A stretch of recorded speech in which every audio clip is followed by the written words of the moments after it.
So in my car parking garage, my Tesla alarm went off. And so if I see my viewer and just let it load,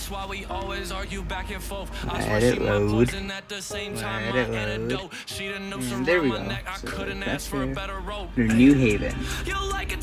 Okay, so you can see there's a Mustang right there, and those very obnoxiously loud Mustangs. If you just wait and watch, once it hits that red dot, the car will start flashing. Which my only assumption is that that Mustang started up and its engine was so loud that it set off our Tesla's car alarm. As you can see, the hazards are on, and the car is gone now. So that's why our Tesla alarm just went off. It's insane. Make sure to follow me for more good